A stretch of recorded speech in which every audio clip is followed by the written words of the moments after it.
I get all sorts of comments and questions about video games on YouTube. Here's one that's not quite a question, but I still think it's worth responding to. Yeah, says Sub-Zero Mythology, N64 sucks cock. I have to agree. I like Mortal Kombat games, and I grew up playing a bunch of Mortal Kombat 2 on Super Nintendo. I'd use Baraka, and I was never very good at fighting games, but I loved Mortal Kombat 2. As for mythologies, yeah, I think most people don't like that one, from what I've read.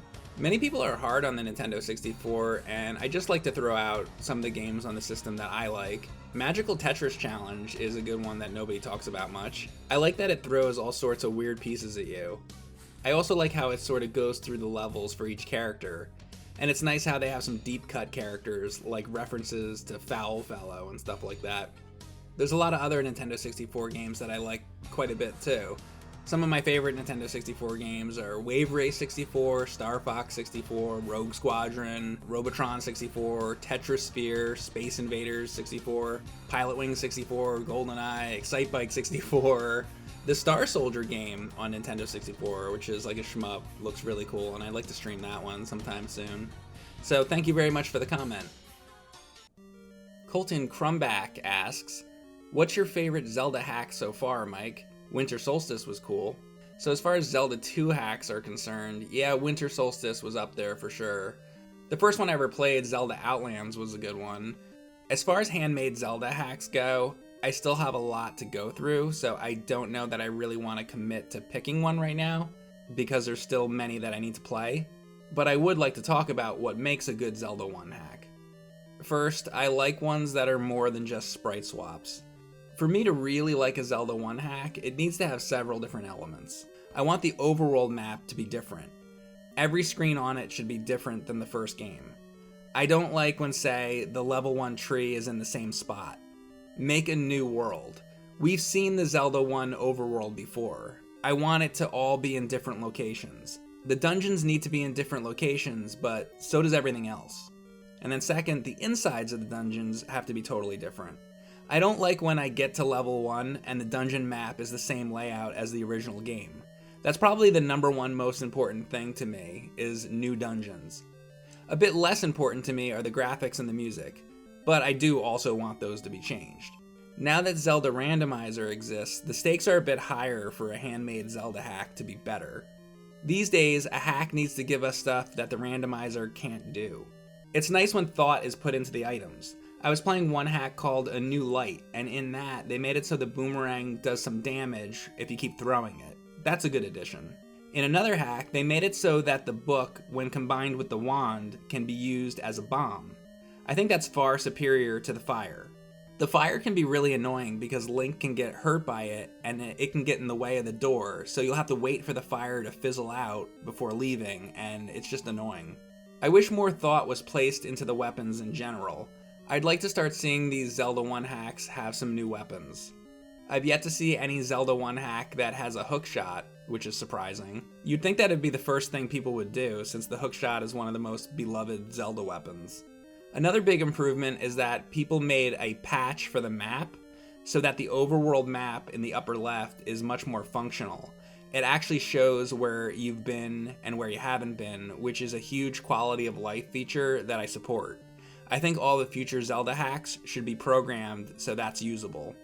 I hope these hack designers continue to make handmade Zelda 1 hacks. There's something nice about knowing there was a real person behind all the decisions and it's not just an auto-generated seed. I do love the randomizer, but I also don't think it should totally be a replacement for ones done by a human being either. Okay, so I'll leave this comment on screen so you guys can take it in, so go ahead and read that.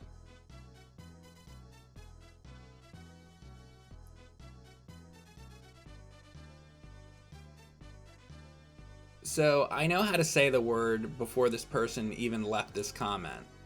He's responding to my first stream of this game, and I'm on stream 5 now. My chat and I have already been joking around about this game's name quite a bit on stream, even calling it like the Tower of Dragula and making jokes like that. But he didn't even bother to watch the streams before commenting. So even before I begin responding to this issue was already fixed. before he even left this comment, so he can just jump right the fuck off of my nuts and calm down, but let's talk about it. So the pronunciation. Dragula has a oo-ag sound in it, which is uncommon in the English language, like Druaga, oo-ag, right? Words have oo-ag in them, but they don't really make the oo-ag sound very often. Making a oo-ag sound in the middle of a word is something you don't really do speaking English. It's weird. Even if you say it right, it's uncomfortable. When was the last time you said in a sentence, other than talking about Draga, and had to make the oo-ag sound? Regardless of how you're supposed to say it, it's a stupid sounding name. It doesn't sound badass or cool. It just sounds like mud.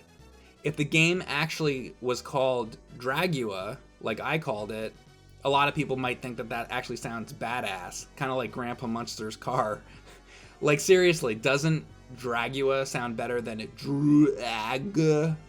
So I looked up words in the English language that have these letters next to each other.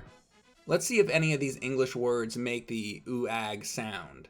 Language doesn't sound like langu-ag. Quagmire doesn't sound like ku-oo-agmire. So how about just UA? Guard doesn't sound like g-a-erd. Equal doesn't sound like e-q-al. Squat doesn't sound like sku-at. Quack doesn't sound like ku-ak. And aqua doesn't sound like ak-u-uh. Oh, also, I looked up English words containing the UAGA together, and the only thing that I came up with were weird words no English speaker would ever say. So with these 4 letters, there's literally nothing else you can compare to.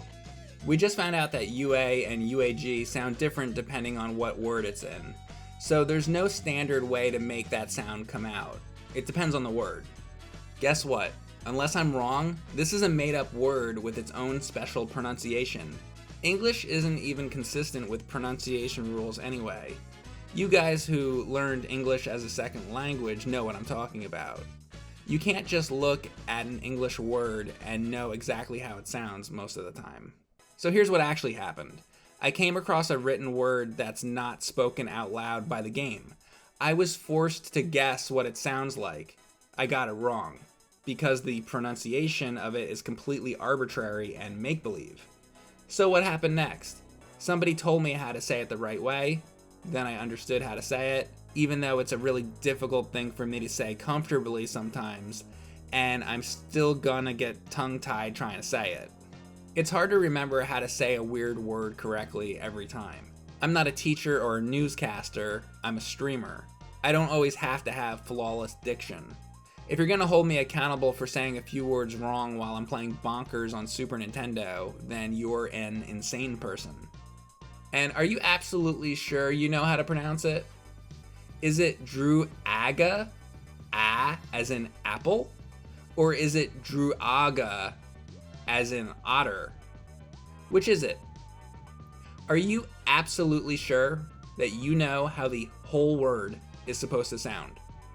To find out the actual pronunciation of a fantasy word, I believe you'd have to ask the person who created the fantasy word. And I'm pretty sure in this case, it was probably a Japanese person. I don't know because I tried figuring out who came up with the name and I didn't find anything. Maybe nobody actually knows, or nobody bothered to ask, or it's just forgotten to time. What is this YouTube commenter's source for how to pronounce this word? Does he know for absolute sure how to pronounce it? He might have heard some other YouTubers say it, but you can't always go by what a YouTuber reviewer says because they can most certainly be wrong sometimes. For a made-up fantasy word, you have to ask the person who created the word how it's said. Does this commenter have any doubt? Does he think he is absolutely correct? How about this? Let's figure this out together. Here's how. Find the actual person that created the word and get a voice recording of them saying it too. But first, you'd need to know who it was at Namco that even made up the word in the first place. Who was the exact person that made up the word Druaga or Dragula or whatever you want to say? Was it the designer? The programmer? The CEO? or some other person in their office standing at the water cooler. So what does everybody here think? Do you believe that this YouTube commenter first did their research and found out this information? Or do you think maybe there's a small chance that they're talking out of their ass? But thank you. Your stupid, shitty, irritating comment led me on a journey, and I learned a couple interesting things about pronunciation. I took the opportunity to make something positive out of it. But that being said, my response to you is this. Mom, the YouTube man said the fantasy made up word wrong. Like, fucking blow me. Now on to the next part of your comment. If this is the caliber of retro gamers. Let me stop you right there, because I play games from all eras. I've streamed Doom Eternal, Dark Souls, No Man's Sky, Returnal, Mech Warrior 5, Valheim, many other modern games. I don't only play retro games. So you considering me to only be a retro gamer is just wrong. Then you go on to tell me that I should go play Fortnite. Okay, sure. Is that supposed to be a bad thing? I've streamed Fortnite before and I like the game. Are you so closed-minded that you can only play retro games? At what point exactly did you decide that all games past a certain point are not relevant in your world? What was the date? What was the exact game title that made you give up on all future and modern games? Whatever it was, I'm sorry that one game pissed you off so much that you decided to write off all of modern gaming. Let me tell you this though. I know probably better than most anyone. The era of retro games had a lot of shit games. And sure, there's a ton of modern games that suck too. Each era has good games and bad games. But yeah, let's just shit on Fortnite for no reason. And this is from a person that loves Atari 2600. Fortnite is fine. Then you go and tell me that it's one of the longest running Namco franchises. Okay, and? Have you seen my Pac-Man collection at all? I know about vintage Namco shit. I love Namco. It was on one of the Namco museum collections. That doesn't change the fact that the word Dragula is awful to try and pronounce. How many times do I have to have this bullshit conversation about pronunciation? Ryu or Ryu, Gradius or Gradius, Hylian or Hylian, tomato or tomato. Shut the fuck up.